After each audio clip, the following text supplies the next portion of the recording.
Hello and welcome back to my craft room. I am just about finished with my week 8 boho bunting, so I thought I'd show you how it went. Here we go. So at the end of the last video I had just pieced together my 3 fabrics into the sections, and I'd made my little Suffolk Puff. I've gone back to the rectangle shape that I did for week 1. I've added in, let me just tuck that in there so I don't lose it. I left the little opening of the Suffolk Puff all fringy and frayed because I like that, and I put a little bit of bright orange sari silk in there to show through because I always like that clash of orange and pink. And then I've done a lot of really basic stitches around the circle of the Suffolk Puff, mostly just running stitches. There were some long stitches coming out here which I kind of couched down, and I just put little French knots at the end of each one along here, and then I did some chunky French knots on this side just to bring the green into this plain pink. Yeah, so I'm quite happy with that. And then I wanted to have a go at some beaded fringing this week. So I've done most of the fringing and I've just saved the last one so I can show you how I do it. Well, it's really straightforward. You can probably work it out for yourself, but you know, just in case anybody wants to know how to do this. If not, you can skip to the end. So I've just got my last one. I just started off with a little double stitch, and then between each little piece of fringe, let me bring this down.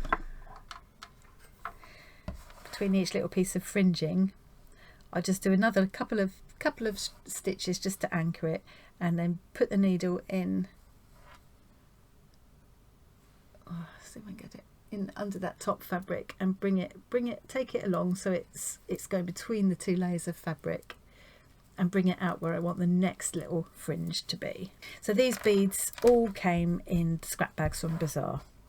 There's this one long string of black beads which I hadn't used at all. They're not black actually, they're a very, very dark brown, like a stained wood. And the little black seed beads and the little clear glass seed beads, a metal tube bead there, a metallic finish pearly bead, and which is plastic, and the wooden green painted little pea bead. So they all came in the scrap bags. I did them all the same. They're slightly different lengths because the beads aren't all that uniform.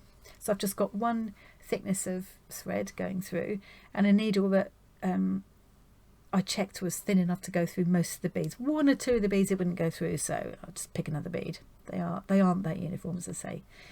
Yeah, see that? Oh, doesn't want to go through that one.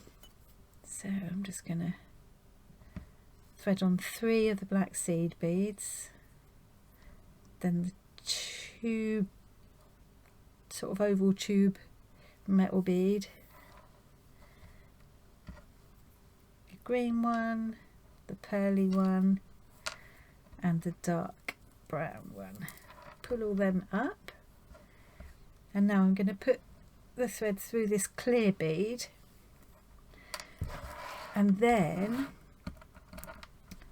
I want to go back through the beads, all except this first one, this clear bead. So I'm going to go, this is going to be tricky to show you close up. So I'm going to go kind of over the top of that clear bead. Oops. Yeah, over the top of the clear bead, but in through all of the other beads, back through to the top again. If I'm lucky, I can do it all in one go. There we go.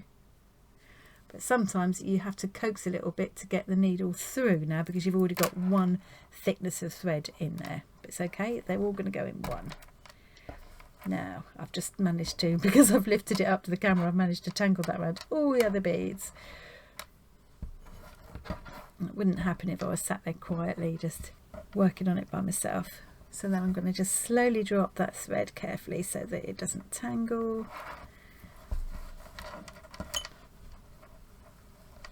Pull it up bit by bit so that, there we are, so it's all snug up against that hemline. Well, the other thing I've done since the end of the last film was just put a plain piece of cotton on the back, and I've just done a kind of running top stitch around the edges because I like the look of that. Obviously it shows, but you know, you could make it neater or more invisible if you wanted to, but I like the look of the sort of working stitching, if you know what I mean. So just a couple of little anchoring stitches here.